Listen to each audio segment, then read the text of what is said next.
Hello there all, welcome to Let's Play God of War, the original on the HD collection. This is the main menu. It's fairly simple. We have the two games, and we have the bonus content that came on a disc, including God of War 2, which has some decent stuff. It's pretty good. I believe that it's played in the XMB player that plays for all their videos on the PS3, like Blu-rays, etc., which is pretty nice. The credits, which I'm thinking is just crediting Bluepoint Games. I don't know. I'll go into more detail about this when we're done with God of War 2. But for now, let's start on the original.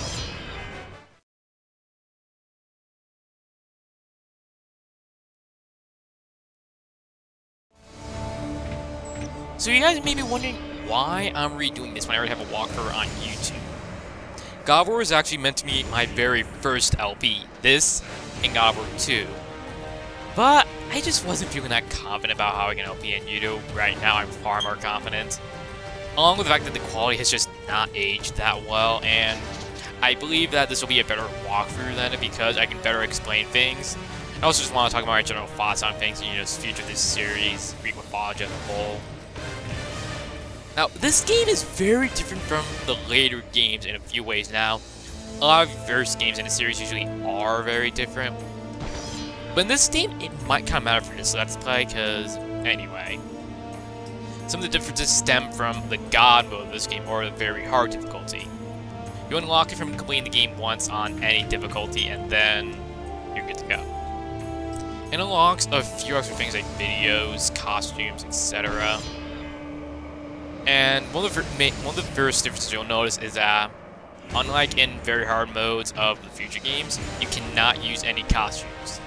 This is still the case even if you have beaten God mode and you want to do it again. I'll show you these costumes as well at the end of the game. They're pretty entertaining. They add some nice comedy. And some costumes are pretty badass, honestly. I wouldn't use them anyway because some of them offer... You guys probably would not be using them, so probably be a bit unfair.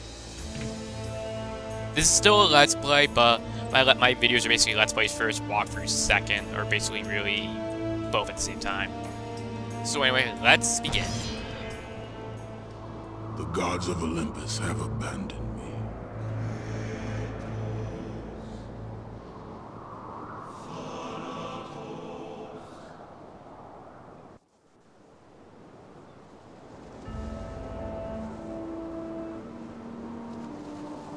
Now there is no hope.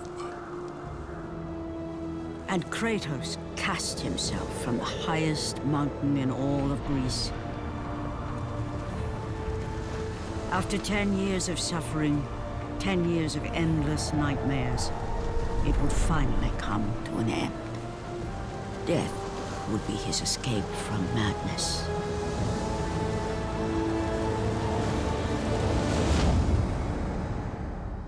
But it had not always been this way. Kratos had once been a champion of the gods. Foul beast! I will send you back to the depths of Hades!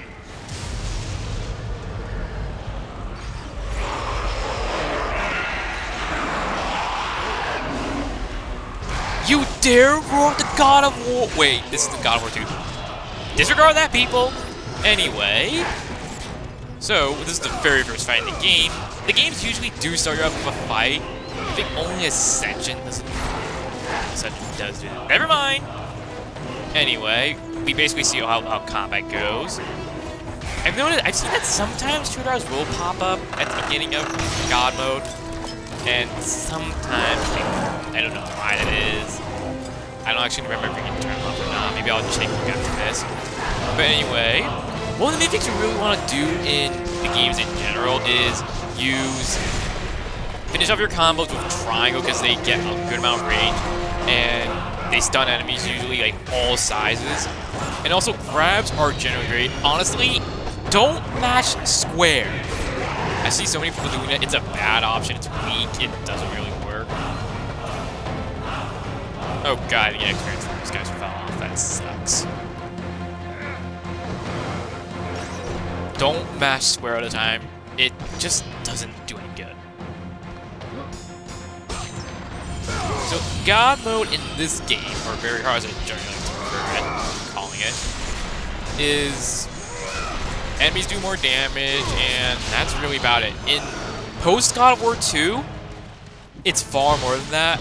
Orb values are decreased by half, meaning that health chest that might have given you full health on even hard mode, it won't give you full health on very hard. The same goes for experience and magic, and in the case of God of War 2 and God of War 3, Titan orbs. Range orbs, I mean.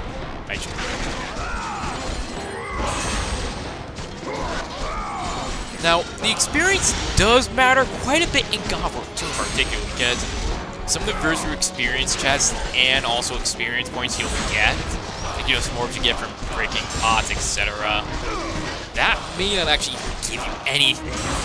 And it sucks. It really sucks. You will level up far slower. I don't believe God of War 3 or any of the others actually have that. Besides that, God mode isn't that different. There may be a few other cosmetic differences, like, you know, how you can't use a costume or anything prior to no in-game costs available. I don't really know the answer to that. I'm gonna look it up and probably post it for future videos. And for this Hydra, you're just gonna want to block. There's not much else to it. All attacks are blockable. They're easy to telegraph except for that two-part attack, which I'm actually not too sure about when it comes to that. And also quick time events. God of War is actually known for apparently popularizing that. I personally think it was Resident Evil 4 and 5 that popularized quick time events. I am not a fan of quick time events personally. God of War does it because, you know, you usually can tell where it's coming and it's not too punishing, nor is it too long as a whole. I mean, let me say something. That is part of what drove me off from Resident Evil 5 and Tomb Raider. Quick time events. I never liked Tomb Raider I never really liked Tomb Raider from Legend and Anniversary because, you know, I just thought it got way too dull at times. Still good series, but I prefer Prince of Persia for acrobatics. Stay away! Stay away and from Uncharted. me!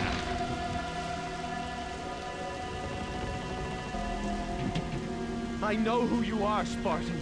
I know what you've done. I would rather die than be saved by you.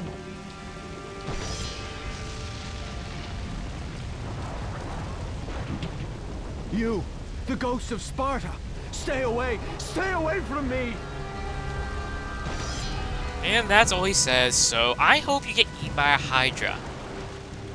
Or how even that you're used as a toothpick for said Hydra. Anyway, that's a bit of an interesting little insight we got into Kratos' character, because this is a flashback. Flashbacks are actually a problem we kind of have with the series. It really is driven home that this series likes reminding you about things with Kratos by God of War 2. I mean, as a whole, they work, but it's annoying at times. And I swear, these guys need to learn how to... What the hell killed that guy? I have noticed that at times God of War can be quite merciful compared to God of War 2 and 3 when it comes to health, etc. In some fights like this, you will have an easy way to get health back. Like, you know, there may be civilians going around, and then you can just kill them, or hope they get killed by something random, and then you can get your health back. In fact, I think I should do that right now, because I'm about halfway through that.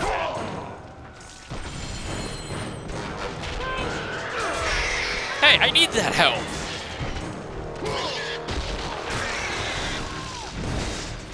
I don't know why using that in Heartbeats is not giving you experience. Although, an interesting thing is that when you actually reach 10 hit points and you do a circle prompt kill on enemies, you will get extra experience. He didn't flinch for that. Oh, that did a lot more than it should have. Anyway, yeah. So when you get 10 hits and you do a circle prompt kill on any enemy, it will actually give you extra experience, about 10. Doesn't really apply to other games, I believe. Olympus has it so that when you get 10 or more hits, you will start getting it. Oh god. Oh god. Yeah, anyway, Chains of Olympus is actually kind of interesting in that it has God of War 2 style mechanics, but also, oh god. Oh god. I need help. Thank you. Yeah, God of War Chains of Olympus has mechanics from both this and God of War 2. It's weird, like, except like, it's not just mechanics, but even some of the attacks. I'm not actually gonna redo Chains of Olympus either. Ghost of Sparta already left me, and I'm very content with it. Oh god. You're gonna want to roll out of that.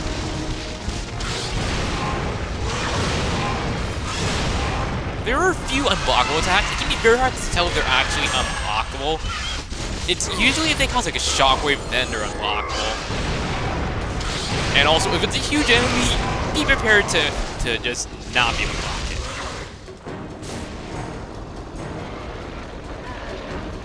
Although I will say one thing, I do love how this game gives a great insight and introduction to Kratos' character at times, with not so small, but things like that one guy who saw that, who just didn't care that Kratos was here to save him. He knew what Kratos had done, and he was just like, I don't want to be saved by you. You were just a monster. It's really nice, you know? At times, it can get kind of really amazing, really, like how you may actually, how there are actually flashbacks within a flashback. And there are jokes about that in a lot of things, like in Batman Begins, how there's a flash, how the first half is a flashback, and then you see flashbacks within that flashback.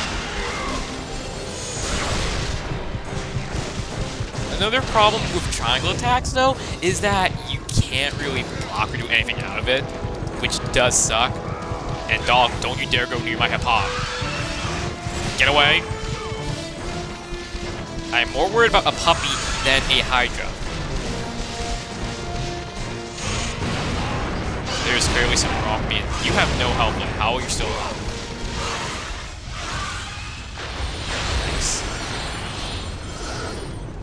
Where the hell did those Hydras go? Did they just vanish randomly?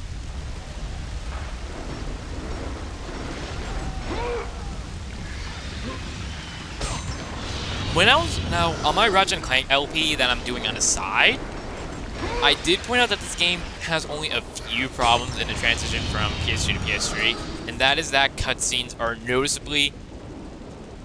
Oh, give me 1 second. And before I continue on what I was saying before, we have the power-up screen. This is how you level up. We're gonna need about 1,000 more orbs to power up Blaze of Chaos. We have a few other things to get. On the screen, you can see I'm going to collect Phoenix Feathers, Gorgon Eyes, Poseidon's Trident, Muse Keys, which are kind of spoilers. And then we have moves, which, you know, can remind you of what Kratos can do. And that's about it. Select brings up this, restart from checkpoint, options, etc. I don't like how the experience on the heads-up display is a bar and not a number. You may not be able to tell when you're actually able to upgrade a weapon until you go to the pause screen. It's kind of bad design. What I was going on before is that this game and God of War 2, it's very noticeable when a cutscene happens. It's still in the PS2 visuals. It's real distracting, and it's far more noticeable in this game than God of War 2. Though I will say this game, it's probably hard to tell which benefited more, because both games do look very good in HD. It's kind of a shame though, because some cutscenes, they are pretty good. The pre-rendered cutscenes though, didn't suffer at all. Probably the same. And they do look pretty nice in 720p. Anyway, you're seeing one of the problems I kind of have with this game. Pole walking. We're gonna have a cutscene coming up, so I'll explain after.